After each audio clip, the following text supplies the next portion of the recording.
시신을 왜 유기했습니까? 여성은 왜 했습니까? 살해 동기가 무엇입니까? 안전벌까지 간 이유는 뭡니까? 피해자한테 할 말 없습니까? 처음 신고할 때는 저희도 당연히 믿고 이제 찍고 나오는 여자가 있으니까 택시 기사도 여자였다라고 얘기를 하니까. 자, 그림 보면서 잠시 설명을 드릴까요?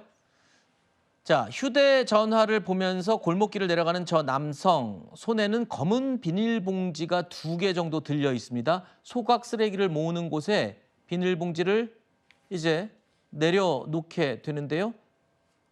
자, 휴대전화를 보면서 이후에 다시 그 골목길, 내려왔던 길을 다시 되돌아 올라갑니다. 저 시점이요. 여성을 살해하고 하루가 지난 시점이에요. 그러니까 경찰은 지금 뭔가 훼손된 시신을 갖다 버리는 걸로 지금 보고 있다는 거잖아요.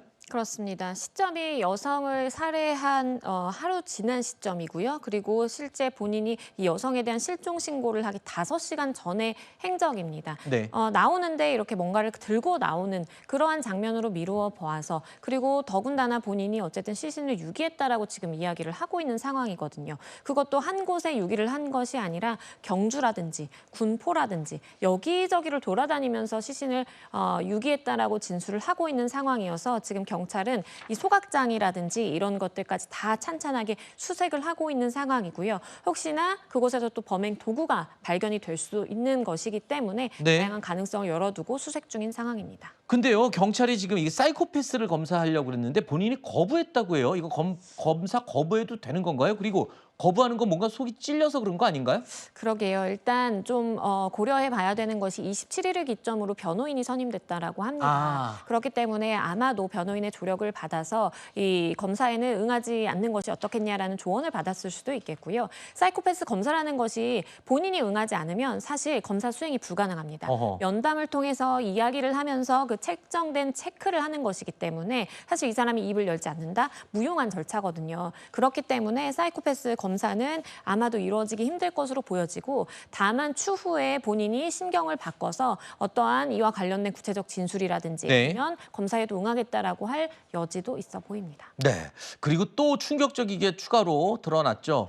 이 범행 초기, 이 범행 동기가 연인 사이의 갈등이라고 본인은 주장을 하고 있었습니다. 그런데 이게 무슨 말입니까? 사실 피해 여성의 남자친구는 중국에 있다고요? 그럼 그것도 거짓말이었네요? 그럴 가능성이 높아 보입니다. 왜냐하면 이 남성의 경우에는 비밀로 교제를 한 사이였고 피해 여성이 본인에게 결혼을 요구하겠다. 그리고 만약에 결혼 안 하면 외부로 이 관계를 알리겠다라고 해서 우발적으로 이렇게 범행이 이루어졌다라고 주장을 했는데 오히려 피해 여성의 주변 지인들의 이야기를 들어보니까 함께 유학을 하던 이 남자친구가 있었고 남자친구는 먼저 졸업하고 중국으로 돌아간 상황이라는 거예요. 어허. 그리고 이 여성도 중국에 취직을 하고 있어서 취직이 된 이미 상황이기 때문에 함께 미래를 약속한 남자친구가 중국에 거주하고 있다라는 것이죠. 오히려 선생님과 그러니까 강사와 학생의 관계가 맞았고 강사가 학생에게 더 이렇게 접근하려는 그러한 느낌을 받았다라는 진술이 나오고 있습니다. 자, 사이코패스 검사를 해야 될 것 같은데 본인이 거부하면 방법이 없다니 참 답답할 노릇이네요.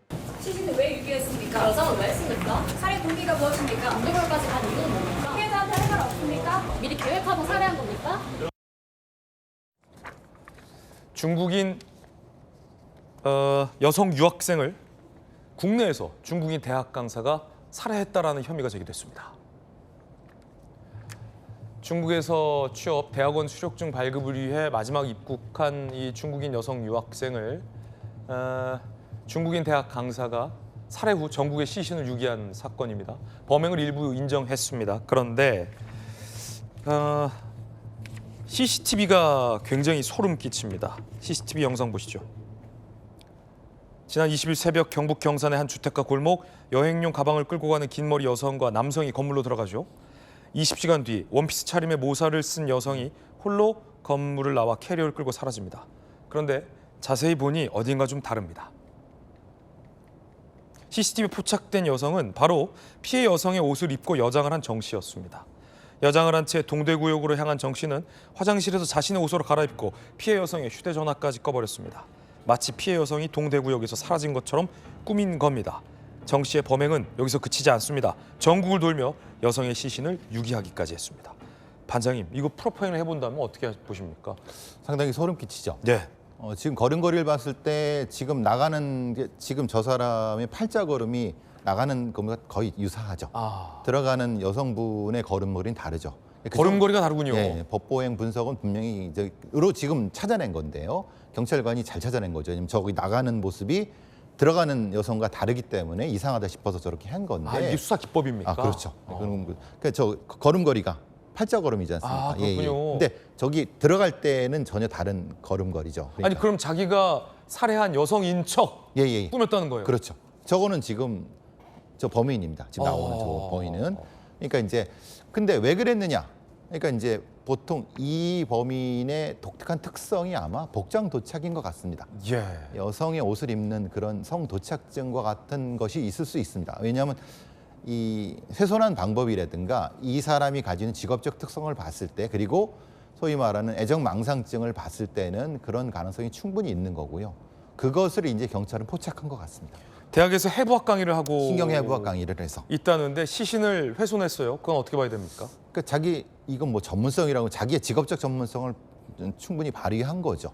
그래서 그것을 전국에 다 훼손한 겁니다. 아까 말씀드린 저기 지금 저 봉지에 있는 게 일부입니다. 끔찍하네요. 예, 그래 그거를 저런 어떤 데에다가 쓰레기통 속에 벗고 그래서 소각되게 만든 겁니다. 이 피해자에 대한 어떤 굉장히 증오의 감정인 겁니까? 아니죠.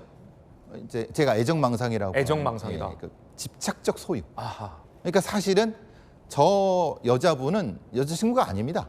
그렇군요. 근데 여자친구라고 강변하고 있는데 여자친구 쪽 가족은 아니다.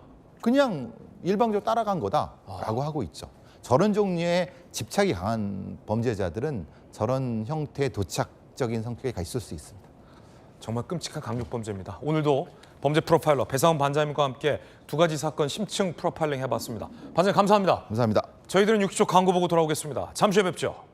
오늘 제가 고른 5번째 리포트는 바로 저 얘기입니다. 시신 훼손해서 전국 곳곳 버렸다. 또 다른 충격적인 사건이죠. 이 중국인 유학생 제자를 죽인 중국 국적 강사의 피의자가요.